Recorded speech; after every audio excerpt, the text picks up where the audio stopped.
jooga qof kasta kurbadiisiyo kaskiisu hadlayaaho dadku waa kalamaan haddii aad kululaato halla boodin ka shee kaalintaada ka qaado dadku waa kalamaane wixii kula wanaagsan qaar baa kohanayee haka soomin dhegayste dadku waa kalamaane intaasi waa kaftan waane markana ku soo dhawaada xubintii kalamaan ad isugu keentiin waxna kama soo baxaan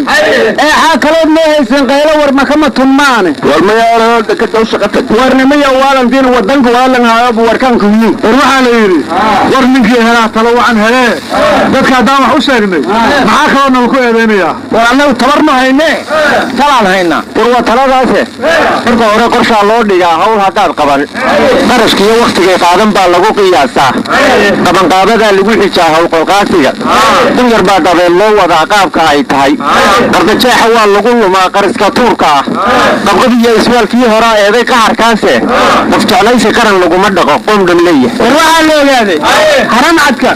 in afcarabiya faal lagu yidhaahdo war libaaxayaba afcarabiga asaba leere war ciidamo libaax la yidhahda nooma joogaane haran cadka mafaagaan kaysaday garaadaano daraawiisha kuwii sayidka ah ayaaba idin joogee maxaa ku diidaysaan haran cad warota waxaa idin weydiiyey daraawiishtii al-shabaab maxuu kala duwan yihiin nimankii ha weydiis yaa waxaa la yidhi kaska dawladeennaa naqaan oo kabdhoodka ahe hadba gobol ha kuurtoo bulshada ha isku kiciyeen shabaabkiina ha u kaadiyeen oo ha koriyeen ilmaadeeryaal waxaa la yaabinaha waa geed sarawaab weeye sheekh gar maxaa dalka lagu fasaxay yaa kalamaanay mudul loo jabaatiin maxaa culummada idin daba dhigay aryaada waxaad maqli jira qofba boogta ku taal barbarkeeda u xogtaah halka aad ka bilowdiyo baahidaanu qabna buur weyn baa u dhaxaysa macaalinkeenu diid wuxuuna yidhi maya moogeline maya oo waxbaa ka heli mayno walaana kacaankii adeede abwaangaariya wuxuu yidhi qof wax diidayoon hayn wax kaluu ka door bido wuxuu doonayaan jirin elen doqoni dibkamakaade daaminkaay meermeerisaa baxday kaa jirtaaday maxalinkaa bishaaye badirsado walaalkeed intay dunida joogtee doqonay dadkaabe dugsi maxanta laga galo miyaa layska dunyaahi doqoni calaaf malaahe war fanaanka looda carab weyn sidee tiyaatarka loo gey rabaa war adiga laftikaadan carabkaagu toosnayne magaalada falaash bay ku wada heestaayeen iyadilow war ma haysaane wiil soomaaliyeed oo norway jooga ayaa aabihii la soo hadlay aabuu coronavirus u dhacmuu yidhi horta anigu nuur weyne waaba iqliine maxaa fadiisay degayha masagaa ka guuriyey wanatu horlankoo nuuri loo tukaan leehaay yo tukaanka kona hadlaawi markaasa ma heli booliga saasana nuur waaye alle nuur ka saarya nuur waaye kii war nin soomaaliyeed aad u madow oo sacuudiga jooga baa nin carabi yidhi magacaa nuur buu yidhi haddii nuurkiinu adiga yahay madoobihiinuna see weegya war carabku af soomaali ma aqoona wuxuu yidhi idaa kaana nuurukum haakada wa kayfa aswadukum war ma haysiin maysaqa hadda kahor adeerkii sacuudiga tagay nin sacuudiyaan oo la sheekaystay wuxuu yidhi shaqa kama bixi kara inaad iska tuugsadaan rabaa marka maxaan dhahaa carabki wuxuu ku yidhi qof kastoo u tagta waxaa ku jirayaa ana shabcaan oo micnaheedu yahay waa dhirginahay marka nin kastoo u tuusi u dhaha ana shabcaanun allah ku jeedi lillahi markii dabar baayo u dhintay wariyowna afarinige eegiyeedaan qoranaane anaa juu'aan baa er korneha walaal shiisheegas waseew war heedhaha maandheeyow waa weyn baa ladinkaga sheekaynaye waxaanaad dalbanaysaan waa maxay war warkaan waa naga qasteene wiilka aabihii soo waxa wuxuu u sheegay inuu gabar norwejiyaana guursaday kadibna aabihii wuxuu yidhi maandhow ma ogeed odagii xaaji cali ee dariskeenna ahaa dib weyn oo u joogay oo dadka looleyda ay ka amaansan jireen si uu looda u beeyo haa u yidhi wiilkii weligaa maaragtay in loo keena xaaji cali oo la leeyahay dibigaagaa dhalay mayou yidhi markaasuu wuxuu ku yidhi haddaad norway dibi ka noqonaysid aday ku qusaysaa laakiin anigu waxaan ku leeyahay dibigii xaaji cali ha noqon sheekadaasina waxay ku qoran tahay diiwaanka qosolka ee uu qoray jamaal cali xuseen waa runoo waxaa hore loo yidhi waxaa taqaan guurso waxaa taqaanay dhalaane abdulolin maamaakadeenku hakiikaadi waada gorod guursay waada gorod halkiin dhalo waleere adigana gorgoradaanan madeeyo kugu nacad beri gashay noo sheegaysay nagashidle war cabdullahi haanti hadduu kaa dhaafay gorgoradiisa nabidaysa warin adiga waxaa la yidhi gabadhaay isaga ay durtay markaas wuxuu yiri meesha ay joogtay isaga laga durto ayay u taalaaye gabdhaha ay gudhiga durtaan waramiyo aan may dheegin jiray hibiray wal sanduri may nijeedo odoonsu horta anigu adina fadhi xumadiisa nacay horta kutubeeyay manaan fadhi xumeeye banaan kala hay heesaana ku tirahay idageyso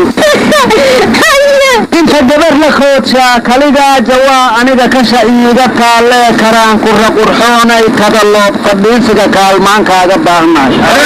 sidii kaliya meedeer amba koorta geela wadnuhu way ka leeyahay kubtuna way xanuuntee kutubay xamuuday hayda kudina iyo kaalayo mugula hadal qiimadooda maahiya waa ku kurdoodhe kaagu karaan kurtaydana ku tisiyay warad korlan fanaan oo degmada eerbuurka kooy yamay baa ka qayb galay tartanka hergelinta heesaa markaas Ameerika saasana haduu jecel ku qolah yahay aniga ku rorogsaday haduu jecel ku qolah yahay aniga ku rorogsaday usmaarna afar bila ma la rajay may galeeyina kula rorogsanay kiyawi abuna wadu heesa taasaq naqdo warma haysiine gudoomiye gobolka Banaadir wana orfinish dareenka shacabku ka hadlay warma caadi mawjiyad laga qaaday leeymaha ayaa isku dhaafaray dhaqanka muqdisho oo meel saaray badin darbo weyn miyuu ku waafaqay wal salqaanka laga qayb galay miyidi madaxweynaha Banaadir state miyuu dalacay warada ay handuun raagina hadalka naga suga maayarka muqdisho wuxuu yiri inuu ku duqa muqdisho aanu naqaan waraanaga barasaada u naqaana qorshe gudoomiyaha gobolka maan xamurna galeedan warintaba way isku yahay ninka warka ka dhageysta wuxuu yiri gudoomiyuhu wadooyinka xiran dadka gobolkan ku nool dhaqaalahooda saameyn xun ay ku yeesheen oo subax bayna ku keeneen kii gobolka Banaadir heli jirana hoos u dhacay degmooyinka qaarna wax ka soo baxa ma jiraan mid ay ku shaqeyn lahaayeen anagu bixinaa marka mas'uul duruufta shacabka ka run sheega oo u garaaba anagu Umar Finish ka hor ma arag waayaan war runta uu ka garaabay laakiin dadka wadooyinka ku xiran inuu ka guray dadku ka sii taalan lahaayeen horteeradaas waa sax waxa kale oo la yiri meelaad madaxeeda taamajeera la iska madigo war may kala leeray dariiqada karoosi tagaaltiisan galato war Umar Finish madaxaanta waa qaadi lahaay nabadii nolol ku qoran war madaxweynaha galmudug qorqor waxa yiri galmudug yaa soo bari madaxweynaha walan qorsi yaaray warbaniyaa laga reesta miyay yiri xaafaan ishiin miyay yiri jamaaska biyo keenay miyay yiri warwarkan ugu wareerinna madaxweynuhu wuxuu yiri madaxweynahan xilkaay waxaan ku dagaalay in galmudug lagu heshiiyo haddana meel fiican ay xaaladeedu mare shacabka galmudugna midnimo lagu baaqaya miisaaniyadina waa kortaa ogaadeen yiri waxay dhibaanada ahlu sunna baarlamaanka galmudug ka ridoobay maxaa laga yeelayaa buu yiri madaxweynuhu midnimada xiisa meeraha ku duubta ma yiri horta man hadda min al-baarlamaan faqad waay warbeelahooda soo doorteen malay war awlaadiyo yiri waa leeri war ma siin oo dagaalka madaxa oo ka socdo maxaa warkaysiin war adduunka waa la bedelay gacmaha lagu salaamay markan madaxweynaha Tanzania wuxuu maanta hogaamiyaha mucaaradkiisa ku salaamay lugta waxaana laga cararayaa